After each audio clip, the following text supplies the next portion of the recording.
Assalamualaikum warahmatullahi wabarakatuh. Selamat pagi.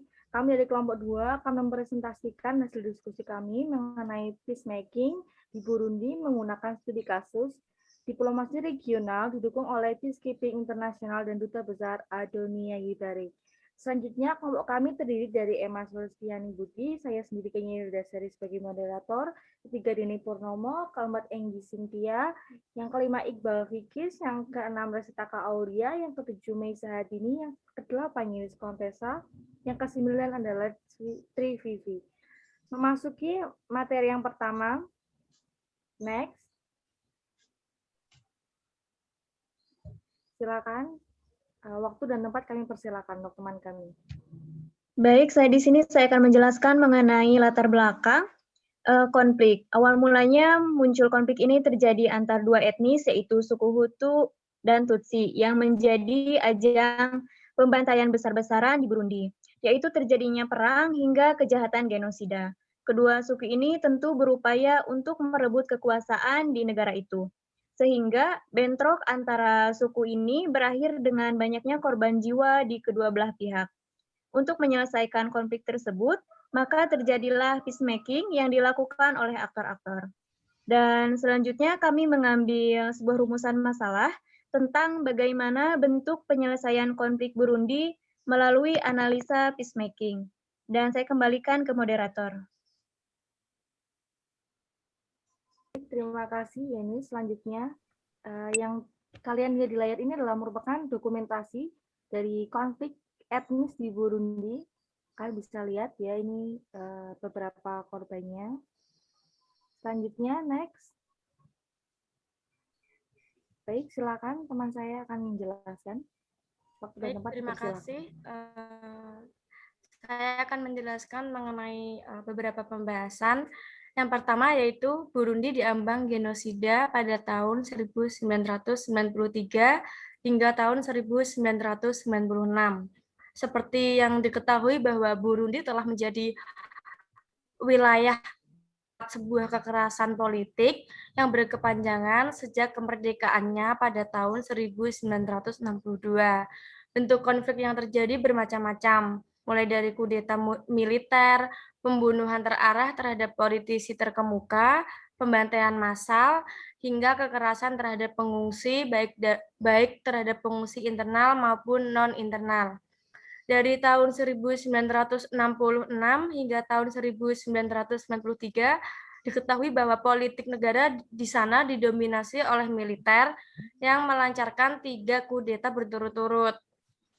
Selain itu, kekerasan di Burundi disebabkan oleh perang saudara di negara tetangga Rwanda yang memiliki komposisi etnis yang sama dengan mayoritas dan minoritas Hutu dan Tutsi.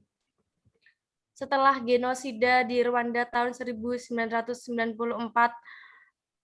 terjadi, terdapat komunitas internasional yang mulai merespon akibat adanya konflik tersebut.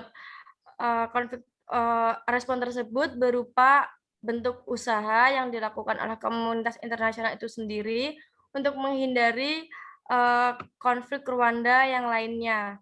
Pada tahun 1993 dan tahun 1994, resiko genosida di Burundi dinilai hampir sama parahnya dengan yang terjadi di Rwanda, di mana banyak hasutan-hasutan untuk melakukan pelanggaran genosida yang terjadi pada setiap harinya. Oleh karena itu, pemerintah pada saat itu pemerintah tidak mau atau memberikan upaya untuk melindungi penduduknya dari ancaman kekejaman massal yang mengancam.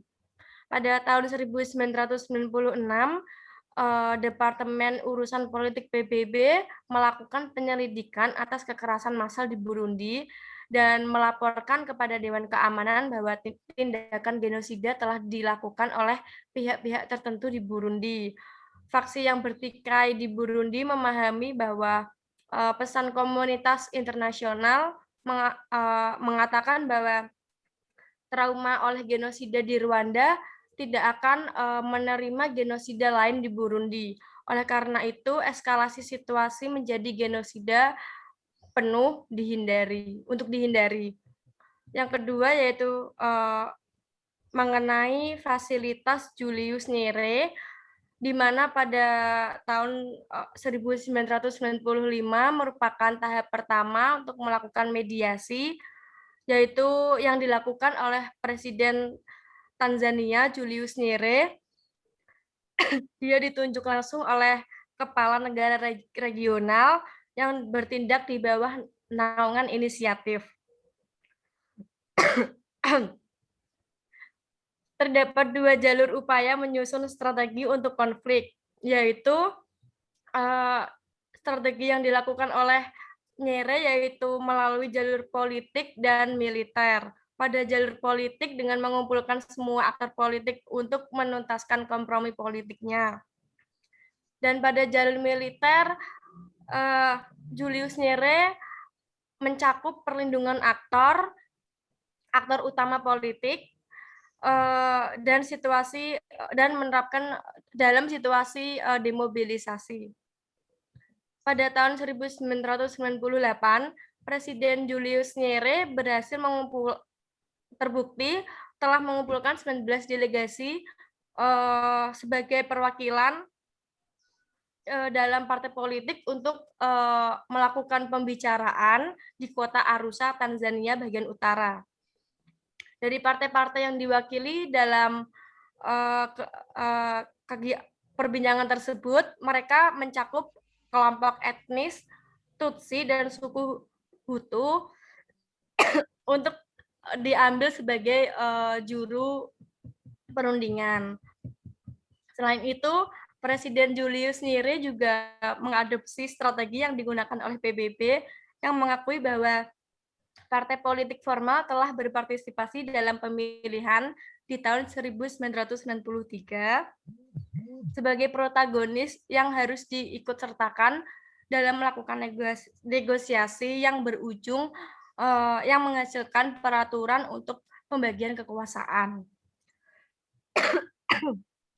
Yang ketiga yaitu mengenai Nelson Mandela yang mengambil alih, di mana Nelson Mandela sebagai fasilitator, dia juga merupakan ikon dari perjuangan apartheid di Afrika Selatan. Popularitas Nelson Mandela yang disebut sebagai rockstar internasional. Dalam negosiasi yang dilakukan lebih cenderung menerapkan pendekatan terhadap masyarakat, memperkuat posisi pengikut Face of Face, dan Nelson Mandela juga memberikan bantuan dana serta beberapa orang ahli diplomasi dari birokrasi Afrika Selatan demi membantu proses perdamaiannya. Usahanya membuahkan hasil, yaitu penandatanganan disebut dengan perdamaian Arusha dan agenda rekonsiliasi pada tanggal 28 Agustus tahun 2000. Perjanjian perdamaian Arusha sendiri penting karena secara langsung perannya dapat menangani masalah etnis di Burundi itu sendiri. Sekian, pembahasan selanjutnya akan dijelaskan oleh teman saya. Kepadanya saya persilahkan. Terima kasih. Baik, terima kasih banyak atas waktunya. Di sini saya akan menjelaskan tentang Jacob Zuma sebagai mediator dalam melaksanakan peacemaking di Burundi. Nah, pada awal 2002, Wakil Presiden Afrika Selatan Jacob Zuma menggantikan Presiden Mandela sebagai fasilitator proses perdamaian di Burundi. Jacob Zuma ini memperkenalkan inovasi lain pada proses mediasi. Dia membentuk komite teknis pejabat intelijen dari Uganda, Tanzania, dan Afrika Selatan untuk memberinya informasi strategis tentang motivasi para pihak dan dinamika keamanan regional yang berdampak pada negosiasi. Komite ini memiliki peran peringatan dini dalam tim mediator, melalui pengarahan mediator tentang penilaian Dewan Keamanan atas situasi di Burundi, juga menginformasikan pekerjaan PBB. Lalu prestasi utama Zuma adalah menghadirkan Dewan Pertahanan Demokrasi, CNDD-FDD, kelompok bersenjata terbesar, ke dalam negosiasi. Dimasukkannya kelompok bersenjata ini dalam pembicaraan mengubah dinamika proses perdamaian di Burundi. Ini menciptakan kemungkinan nyata untuk mengakhiri perang saudara pada dini hari tanggal 3 Desember 2002, sebuah perjanjian gencatan senjata komprehensif ditandatangani.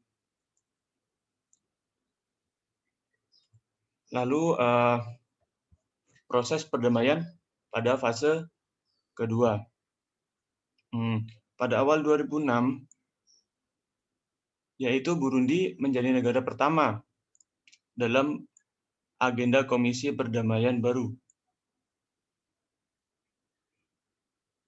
Pemerintah Tanzania menginformasikan inisiatif regional bahwa gerakan pemberontakan yang tersisa di Burundi, Palipe Hutu FNL, siap bergabung dalam negosiasi tanpa prasyarat.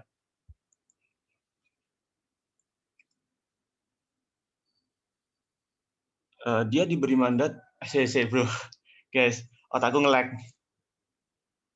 Maaf. Kamu salah, Mas. Kamu salah. Maaf. Salah menjelaskan. Itu punyaku yang tadi. Silakan dilanjut, nggak apa-apa, Mas Iqbal. Baik, maaf. Proses perdamaian pada fase kedua. Proses perdamaian fase kedua dimulai pada awal tahun 2006, ketika pemerintah Tanzania menginformasikan inisiatif regional bahwa gerakan pemberontakan yang tersisa di Burundi, Palipe Hutu FNL, siap untuk bergabung dalam negosiasi tanpa prasyarat. Dengan perkembangan baru ini, seorang mediator baru, Charles Nkakula, Menteri Keselamatan dan Keamanan Publik Afrika Selatan, diangkat. Dia diberi mandat untuk menawarkan soft landing kepada Palipe Hutu FNL dengan membatasi dirinya untuk memfasilitasi negosiasi gencatan senjata sambil menghindari membuka kembali masalah politik yang telah disepakati oleh partai lain. Pertemuan puncak para kepala daerah pada tanggal 4 Desember 2008 di Bujumbura mengambil keputusan penting yang membuka blokir proses tersebut. Pertemuan tersebut dipimpin oleh Presiden Uganda, Yoweri Museveni, dan dihadiri oleh perwakilan dari Perserikatan Bangsa-Bangsa atau PBB, Uni Afrika, dan Uni Eropa. Deklarasi Bujumbura mewajibkan orang-orang Burundi untuk membebaskan semua tahanan politik dan menyediakan 33 pos di pemerintahan bagi Palipe Hutu FNL. Untuk mengintegrasikan kepemimpinannya ke dalam lembaga-lembaga nasional, Palipe Hutu FNL diminta untuk mengubah namanya dengan mencabut sebutan etnisnya dan memindahkan kombatannya ke lokasi demobilisasi. Baik, terima kasih. Selanjutnya teman saya akan menjelaskan. Waktu dan tempat saya.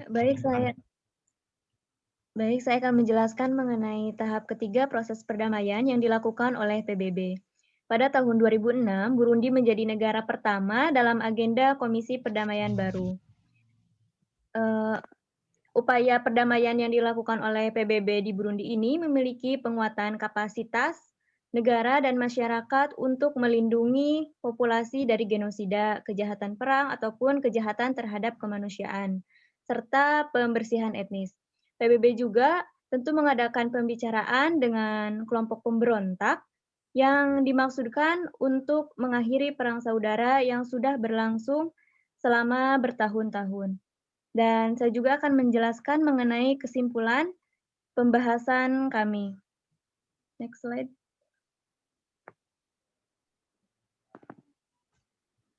Next. Oke. Di sini saya akan menjelaskan mengenai kesimpulan. Kemitraan untuk perdamaian di Burundi ini terdiri dari perwakilan inisiatif regional seperti negara Afrika Selatan, PBB, Uni Afrika, Uni Eropa, Prancis, Belgia, Norwegia, dan Amerika Serikat. Serta dengan melakukan kerjasama tersebut, proses perdamaian di Burundi ini berlangsung relatif damai, dan juga untuk mempertahankan situasi perdamaian dalam situasi pasca konflik. Saya kembalikan ke moderator. Baik, cukup sekian presentasi dari kami. Kurang dan lebihnya mohon maaf. Wassalamualaikum warahmatullahi wabarakatuh. Waalaikumsalam warahmatullahi wabarakatuh. Warahmatullahi wabarakatuh. Warahmatullahi